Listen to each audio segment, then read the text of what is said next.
Welcome back to the channel, or welcome to the channel if it's your first time here. My name is Troy, and in this series, I show that anyone can create a growing source of completely passive income. If this is the first time you're hearing of this series and you want to know what it's all about, I'm going to link episode 1 above my head so you can go back and watch that and get an understanding of what I'm trying to accomplish with this series. That first episode explains all things such as why I picked the stocks I picked, how much and how often I'm going to be investing, and the overall goals of this portfolio. Once you're caught up there, feel free to watch the other episodes in order so you can see the natural progression of this portfolio, or you can just come back to this episode to see where we're currently at. With that being said, if you're already caught up and you're here for your bi-weekly update, let's get to it. In today's video, you're going to see what a 68-week-old dividend portfolio starting from $0 focused on total returns and dividend growth looks like, what kind of impact my most recent buys had on the portfolio as a whole, my all-time best and worst performing positions since this portfolio began, and to close out the episode, I'll show you all of the passive income received since last episode and what's headed our way in the future. Now, for anybody that hasn't seen or doesn't remember where we left off 2 weeks ago, let's get a quick reminder right here. So at the conclusion of last episode, we had a goal of $170 per holding that was actually being prevented because of the stock market being closed that Friday.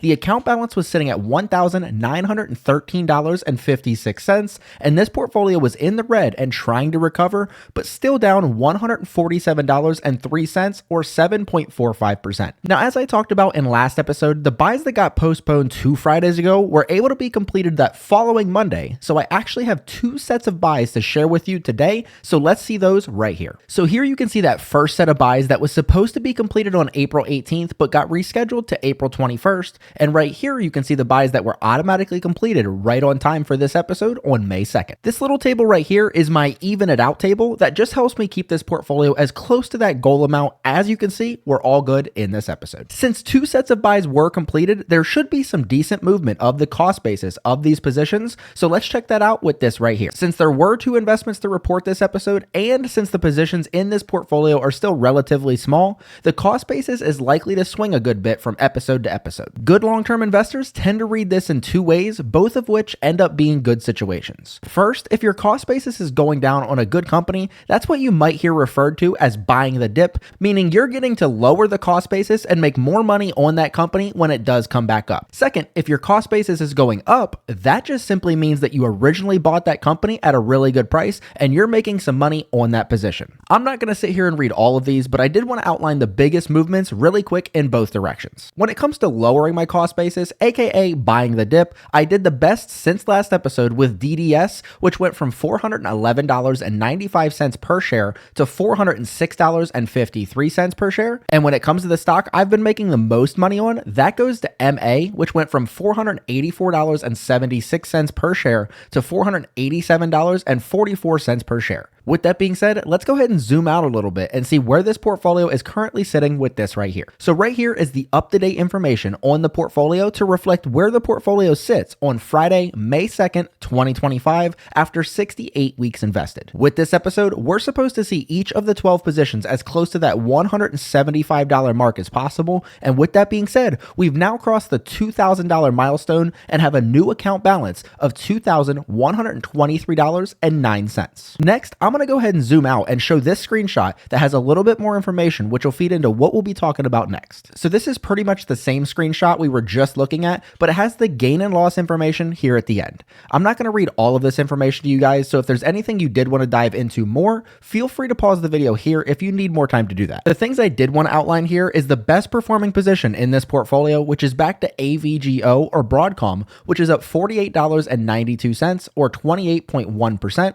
The worst performing position, which now goes to ODFL or Old Dominion Freight Line, that is down $29.25 or 16.72%, and that overall, by some modern miracle, this portfolio is now up by $1.57 or 0.07%. Next, let's take that portfolio performance to the season chart before checking out the performance trends to see the massive recent comeback of this portfolio a little bit better. So on this chart, you'll basically get to see where the portfolio ended at the end of the first year year invested, aka season 1, and where it currently sits, aka season 2. As I said many times before, looking at this chart over the very short term won't be as useful as I see it being when this portfolio is many years old, but it'll be nice to have and build on between now and then. Once again, this suggestion was made by one of my subscribers on another video in this series, so if you also have any ideas to make this series better, just let me know down in the comments. As I mentioned a little bit ago, I like to think of this chart you see now as the summary chart and this next chart as the trending chart. So let's go ahead and check that one out right here to chart this comeback and see if it was able to turn the trend or not. This simple chart just shows the total gains this portfolio has ended with at the time of each recording. I threw a simple trend line on it to show that it took a massive and prolonged downtrend over the course of like 12 weeks to finally flip the trend,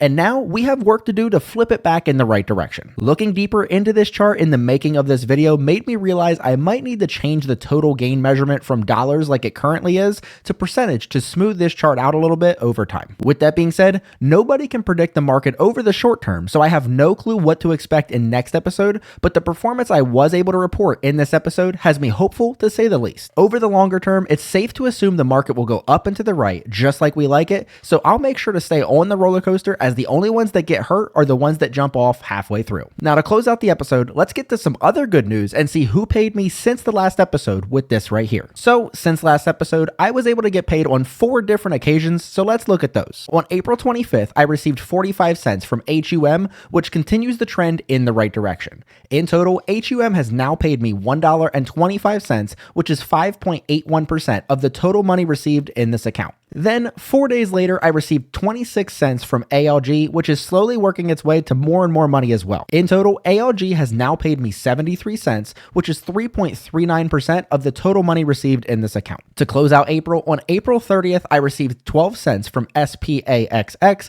as an interest payment on the cash sitting in the account. This one isn't a growth position like the other ones we talked about to this point, but so far, SPAXX has paid me $1.29, which is 5.99% of the total money received in this account. Lastly, on May 5th, I'll be getting 10 cents from DDS, which excluding that special dividend in January is also headed in the right direction. In total, DDS has now paid me $7.87, which is 36.57% of the total money received in this portfolio. With that being said, let's go ahead and add these payments onto my tracker to see how we finished off April and how May is looking with this right here. Now, with April 100% wrapped up, we finished the month with a total of $2.02, which makes it not only my first non-special dividend month that clears $2, but also was 348.9% higher than what was received the same time last year in April. With that DDS dividend added in, we're sitting at 10 cents for May at this point, and I'll show you here in a second what else is coming down the pipeline for May. Before we get to that, take a peek down here at the bottom and you can see that so far in 2025,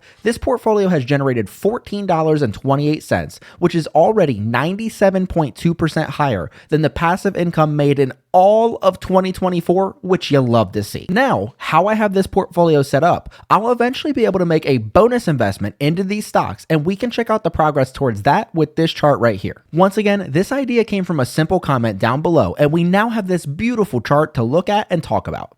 This chart simply shows how long it would take at the current pace to add a bonus investment into this account. Because the last episode's investment was skipped on the day of my recording, it kind of messed up this chart, but we'll make do and just compare it to the last good data we have. With that being said, the last good data we had showed that we were expecting to be able to make a bonus investment on October 30th of 2026 at the current pace. Well, I'm happy to report that we're back on track and working to lower that date as much as possible, and we now have an expected bonus investment date of September 4th of 2026, knocking off 56 days in just 2 weeks. Now, if you happen to be sitting there and thinking that September 4th of 2026 is a long ways away, I 100% agree with you. But I want you guys to keep in mind that the original bonus investment date was projected for January 22nd of 2027, and in just 5 episodes or 10 weeks, we were able to knock off 140 days. This is for sure something I'm going to keep on tracking and sharing in this series, as I'm really curious how fast that first bonus investment will come,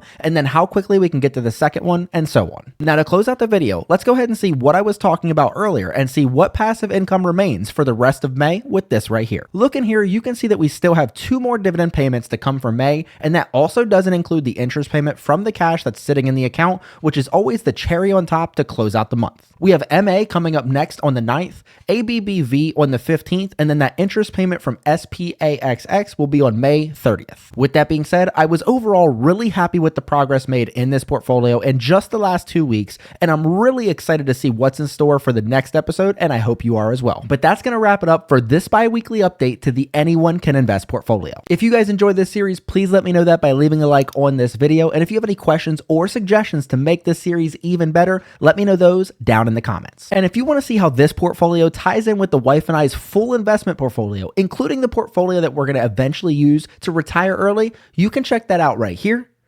But until next time, see you.